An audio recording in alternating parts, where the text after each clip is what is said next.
première fois depuis le Covid. Ça fait maintenant 5 ans, ça fait long. Il s'en est passé des choses en 5 ans, des choses qui ont, je pense, beaucoup transformé votre quotidien et le quotidien des habitants que vous accompagnez. Par exemple, l'émergence des enjeux numériques, et aussi, c'est une thématique sur laquelle vous êtes très sensible, la question de la santé mentale, qui, je crois, prend une part croissante dans le lien que vous pouvez avoir avec les habitants au quotidien dans l'exercice de vos missions. Ce temps de rencontre, c'est un temps qui est important. Il est surtout important parce qu'il permet de vous dire que pour l'État, vous êtes des maillons essentiels de l'action publique au profit des habitants des quartiers prioritaires. Comme je vous l'ai dit, il y a un maillage qui est très important, des associations, des élus, des techniciens, des services de l'État, des bailleurs sociaux, mais les médiateurs adultes relais constituent une pierre angulaire de cette action publique qu'on essaie de déployer au profit de nos quartiers qui sont les plus en difficulté. Je vous le dis et je vous en remercie d'ores et déjà. Donc Chafa Nora, médiatrice sociale et jeunesse à la DPS. Voilà. Je suis Carmen Goto, médiatrice sociale en insertion professionnelle à Booster Samuel Vincent à Beaucaire. Faustine Jovilin, je fais partie des facilitatrices aujourd'hui pour la préfecture pour valoriser le travail des médiateurs sociaux. Je m'appelle Matli Ouidad, j'ai 40 ans, 2 enfants. Et du coup, j'étais adulte relais au sein de l'association Prépavenir. Mathias Niepce, sous-préfet, secrétaire général adjoint de la préfecture du Gard et chargé de la politique de la ville pour le compte du préfet. On vous a aussi proposé des temps de partage de pratiques autour d'enjeux qu'on a estimés importants. Comment mieux faire de l'aller vert, comment mieux faire connaître votre action et comment davantage travailler en partenariat avec les autres acteurs du territoire. Je l'ai déjà dit, ils sont très nombreux et c'est important pour vous de vous y retrouver et de trouver des personnes ressources pour vous aider à accomplir au mieux vos missions. Les adultes relais, c'est ce dernier maillon des politiques publiques qu'on déploie au profit des habitants des quartiers prioritaires. L'ensemble des acteurs publics, l'État, les collectivités locales ont fait beaucoup de choses pour soutenir les habitants des quartiers prioritaires en matière d'éducation, en matière de parentalité, en matière d'accès aux droits. Mais tout ceci, ça ne fonctionne que si nous avons les adultes relais qui peuvent parcourir souvent ce dernier mètre vers les habitants et pour leur apporter les dispositifs auxquels ils ont droit. Aujourd'hui, on va reparler de ces questions de formation et on va aussi vous permettre de disposer de temps de partage, des temps d'inspiration avec notamment des adultes relais, des anciens adultes relais qui vont venir vous témoigner de leurs sorties de dispositifs qui sont des sorties éminemment positives. Ça pourra peut-être permettre de vous donner quelques idées pour la suite. On m'a demandé de venir témoigner pour parler un peu de mon parcours. Moi, je suis un ancien adulte relais. J'ai commencé en 2015. J'avais repris le contrat, ça arrive souvent. J'avais repris le contrat d'une personne qui avait un contrat adulte relais. J'ai été adulte relais pendant 6 ans. 6 ans, parce que je fais partie de ces fameux contrats de 3 ans. Au sein du PIMS Médiation Libre, pour ceux qui ne connaissent pas, c'est une structure de médiation sociale qui est implantée dans le quartier ouest et qui intervient globalement sur l'ensemble du territoire lillois et même un peu plus que commune. J'ai commencé mon contrat adulte relais à l'association Feu Vert de septembre 2018 jusqu'à mars 2024. Et quand on arrive sur ce poste, on n'est pas outillé, on n'est pas formé et on a envie de bien faire. Donc on se donne à fond, on est là, on se préoccupe du public. Moi j'étais sur le champ scolaire et le soutien à la parentalité. Donc j'ai donné le maximum de moi-même, j'étais engagée jusqu'au bout. Il est vrai que le Covid a pointé un petit peu les difficultés et a creusé les inégalités envers les familles, ce qui a fait que j'ai gardé ce lien en fait pendant tout ce temps avec le public. Donc moi j'étais médiateur emploi jeune. Aujourd'hui je suis plus médiateur emploi jeune, je suis médiateur jeune parce qu'au fur et à mesure de mon parcours je me suis rendu compte que en fait quand on discute avec des jeunes sur la question de l'emploi, ce qui ressort souvent c'est pas que l'emploi. L'emploi est bien évidemment important, mais au-delà de ça il y a d'autres problématiques. Donc, on parle de l'accompagnement global, tous ceux qui travaillent dans le milieu de l'éducatif, ils savent de quoi je parle. Oui, l'emploi c'est important, mais le logement aussi, la santé. La santé mentale est aussi et également importante. Depuis le Covid, ça a vraiment explosé. D'ailleurs, je suis secouriste en santé mentale et je vous invite vraiment à faire cette formation-là. Elle est importante. En tout cas, ça permet de comprendre certaines choses dans l'accompagnement. J'ai gardé ce lien en fait pendant tout ce temps avec le public. Sauf que la tête en guidon, on s'oublie. On s'oublie et on sait que ce dispositif, en fait, c'est un tremplin. Et il faut absolument qu'on se forme, que vous vous formez, parce que moi, ça y est, c'est fait. Donc je viens témoigner par rapport à ça, qu'il ne faut pas s'oublier. Il y a le plan de formation, il faut absolument piocher dedans. Ce qui est important, c'est la médiation sociale pour avoir la bonne posture, pour être bien outillé, pour accueillir le public et surtout avoir la bonne distance. Ça, c'est important. Et tout le reste sur l'outil de reporting et tout le catalogue qui suit, il est important que vous le fassiez. Il est important de se former. Formez-vous. Okay, même si on a à cœur de vouloir aider les personnes, ce qui est important, c'est vraiment de se former. Pensez à l'après adultéré. Quand on parle de tremplin, prenez-le vraiment comme un tremplin avec cette idée-là de je suis là pour accompagner les personnes, les soutenir, mais je suis aussi là pour penser à l'après et à l'avenir. D'accord ? Voilà, pas de grand-chose à rajouter. Je reste disponible si vous voulez échanger avec moi, même par mail si besoin. Ok, merci beaucoup. Mon parcours adulte relais, avant ça, je suis arrivée à Nîmes il y a 11-12 ans. Donc j'ai fait beaucoup de bénévolat, donc pas mal d'assauts dans le quartier Gambetta-Richelieu, et du coup j'ai été reconnue comme ça par les 2 éducs de prévention spécialisés qui travaillent à la DPS.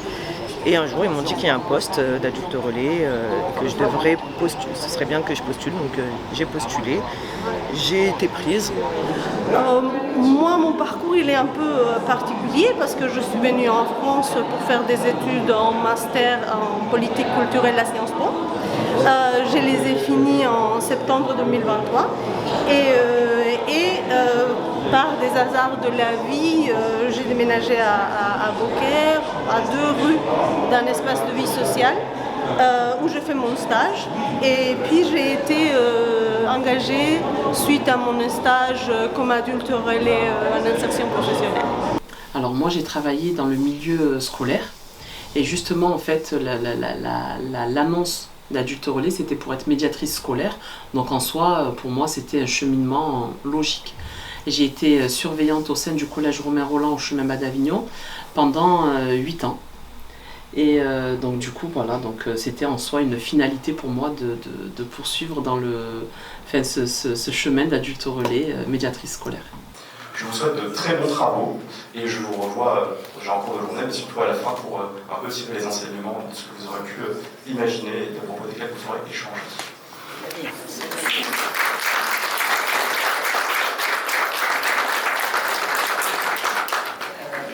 Merci Monsieur le sous-préfet, merci, vous avez remercié tout le monde, merci d'organiser une journée de travail et d'échange et d'intelligence et de compétences avec nos adultes relais. Le département reste préoccupé, la région reste préoccupée, il faut qu'on puisse sur ces territoires continuer à travailler autour de l'apaisement. Donc, bonne journée de travail à tous. Je ne veux pas rester à vos côtés. Je pense que vous allez avoir des formateurs et du partage d'expérience. Mais je pense que vous êtes aussi, vous, à même de partager, et avec les services de l'État, et avec les collectivités, votre expérience, qui est une expérience de terrain. Je vous souhaite une bonne journée.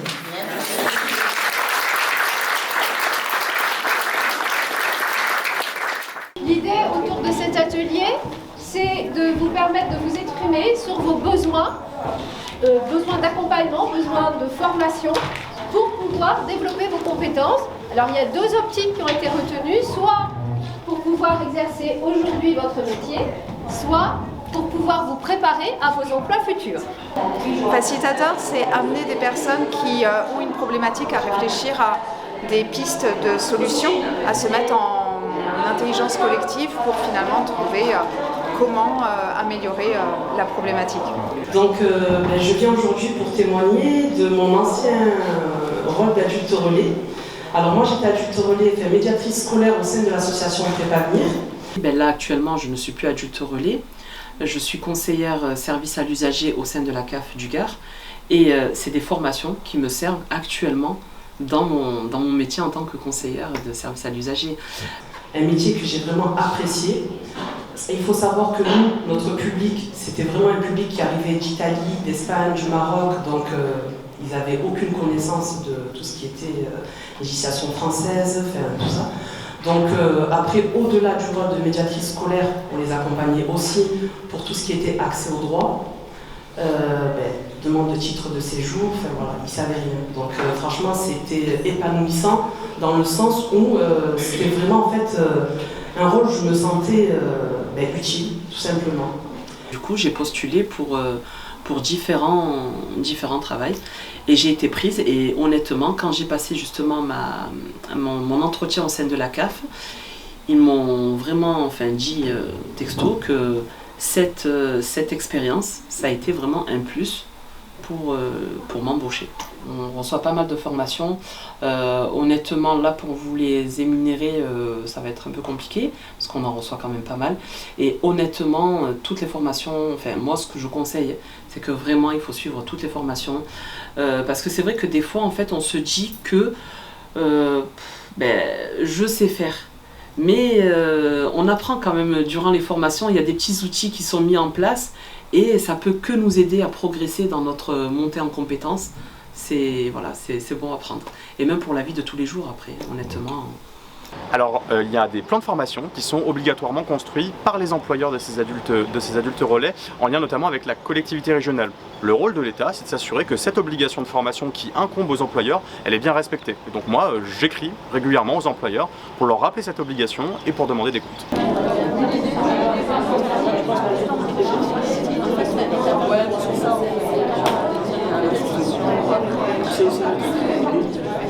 Ma vision n'est pas professionnelle justement. J'ai pas fait l'IFME, je suis pas professionnelle dans le sens où je suis pas éduque de rue.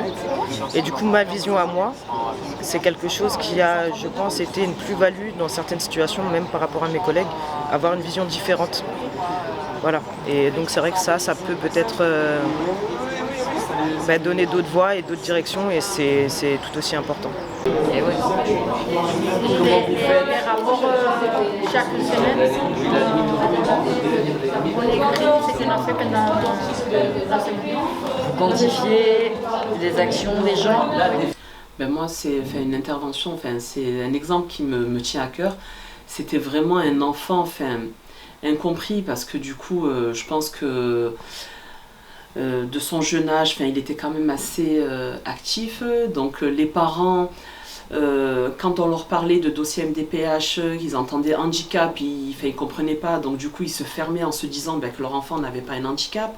Donc c'est vrai que voilà, d'avoir accompagné les parents, d'avoir détendu l'atmosphère avec du coup l'institution scolaire et d'avoir aussi ciblé la problématique de l'enfant, ça a permis à l'enfant de s'épanouir. Les parents ont gagné, ont été rassurés et ils ont compris que s'il y a un dossier MDPH, c'est pas nécessairement parce qu'il y a un handicap, c'est pas nécessairement parce qu'il y a un problème avec l'enfant, un problème on va dire d'handicap, c'est vraiment pour aider l'enfant à s'épanouir dans sa scolarité et s'il a une AVS qui le suit, ça peut être qu'un plus pour lui. Donc c'est vrai que ça c'est un petit exemple que j'ai en tête, mais les parents au début ils étaient vraiment fermés. Voilà, MDPH, ah non, pourquoi il faut faire un dossier MDPH, pourquoi mon enfant il est normal, il est plein de vie, mais il n'est pas différent des autres. Et donc du coup de les avoir accompagnés, là maintenant j'ai encore un peu contact avec ces familles et honnêtement ils sont quand même assez contents. Oui, je pense que tous les médiateurs, on a des exemples importants. Un que je peux, citer qui a abouti à un très beau projet, c'était avoir connu un jeune qui fait des dessins de manga et qui a fait un manga et puis avec lequel on a mis en place un projet en lien avec le musée de l'art humanité, avec les enfants des QPV de Beaucaire et pour prendre l'héritage du patrimoine romain comme source d'inspiration et créer des mangas avec.